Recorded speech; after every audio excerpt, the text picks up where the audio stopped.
Naval warfare has always been a game of reach, endurance, and projection. Nations that control the seas often control the fate of wars. In today's world, where trade flows through contested choke points and rival powers flex their muscles in the Indo-Pacific, the Mediterranean and the Arctic aircraft carriers remain the crown jewels of naval supremacy. They are not just ships. They are floating sovereign territories, capable of bringing an air force to any coast in the world. France, despite its smaller defense budget compared to the United States or China, has consistently maintained a strong naval tradition. It is the only European country operating a nuclear-powered aircraft carrier, the Charles de Gaulle. Now, with that ship approaching the limits of its service life, France is embarking on its most ambitious naval project yet, the PANG, or Porte-Avions Nouvelle Génération. This next-generation supercarrier will be larger, more powerful, and better equipped for the challenges of modern and future warfare.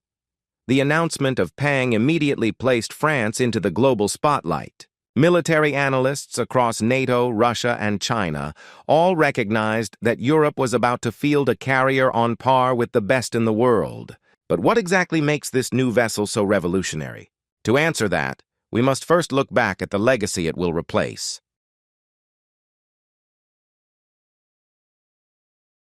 The Charles de Gaulle, commissioned in 2001, was both a milestone and a challenge for the French Navy.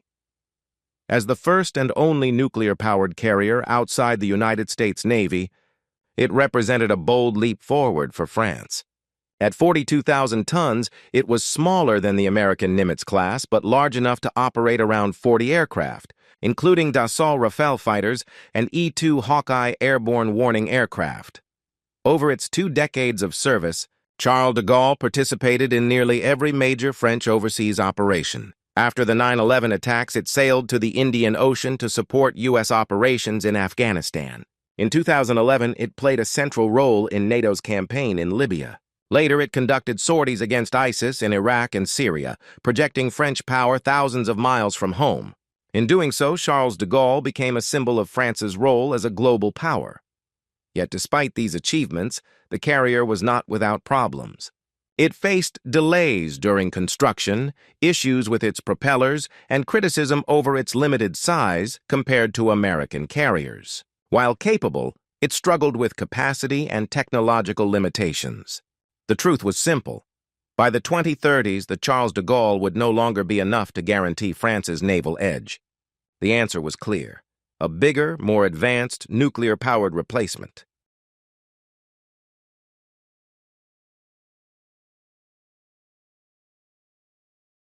The idea for the PANG project began, gaining momentum in the late 2010s. French defense officials recognized that if they wanted to maintain relevance in an era dominated by the U.S. and a rising China, they needed a carrier that could handle future technologies, new fighter jets, and operate seamlessly in both NATO-led and independent missions. In December 2020, President Emmanuel Macron officially confirmed that the new supercarrier would be built.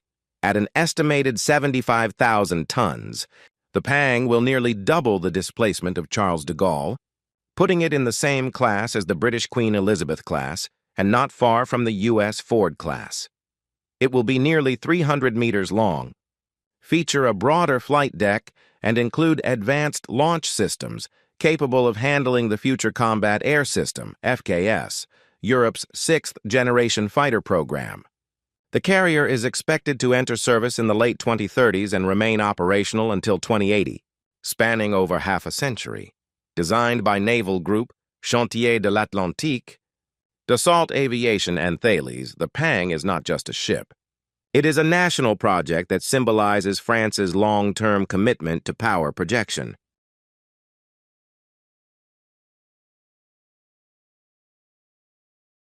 One of the defining aspects of the PANG will be its nuclear propulsion system. Unlike conventional carriers that require frequent refueling and depend on global logistics chains, nuclear propulsion grants near unlimited endurance. The PANG will be powered by 2 K-22 nuclear reactors, a brand new generation of French naval reactors designed to deliver over 220 megawatts of power.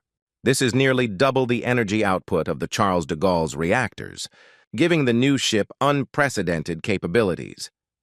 This power will not only keep the ship moving, but also sustain the enormous energy requirements of advanced future systems. From powering the electromagnetic aircraft launch system EMALS to advanced radars, combat information centers, and even potential future weapons like directed energy lasers, nuclear power ensures the carrier is future-proof. For France, nuclear propulsion also means strategic independence.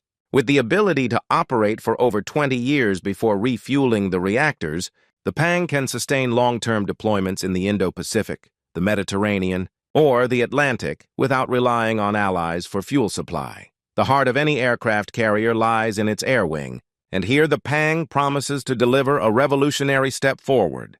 Initially, it will continue to operate the Dassault Rafale M, France's proven multi-role naval fighter. However, the carrier is specifically designed to handle the next-generation fighter, NGF, part of the Multinational Future Combat Air System, FCAS.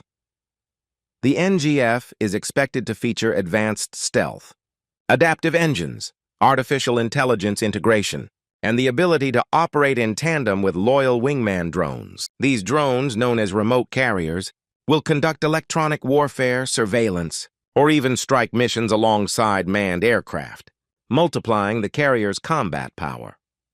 With an expected capacity of 30-40 fighter aircraft, along with AEW, airborne early warning aircraft, helicopters, and drones, the Pang will possess an air group far superior to Charles de Gaulle. Importantly, with EMALS catapults, the ship can launch heavier and more diverse aircraft, giving it a versatility unmatched by many conventionally powered carriers.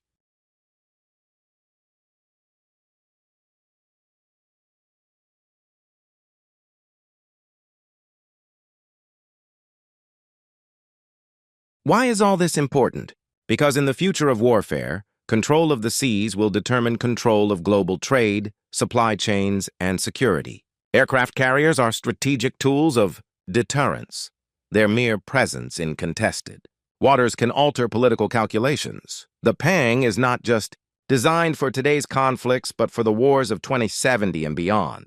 Its design anticipates cyber warfare, drone swarms, hypersonic missiles, and space-based surveillance. Few ships in the world are being built with such a long-term vision in mind. France's new nuclear-powered supercarrier is more than a military platform. It is the embodiment of national ambition, technological innovation, and strategic foresight. The Pang will not only secure France's role in global security, but will also shape the future of European defense. As it takes form in the coming decade, rivals will watch, allies will take note, and the world's oceans will be reshaped by its presence. The future of naval power is being built in France, and it carries the promise of changing the balance at sea for generations. If you enjoyed this deep dive into France's new nuclear supercarrier, make sure to like this video, subscribe for more military documentaries, and share your thoughts in the comments. Do you think the Pang will redefine European power projection, or will it still fall behind the might of the U.S. Navy? Join the discussion, and stay tuned for more stories from the cutting edge of defense and strategy.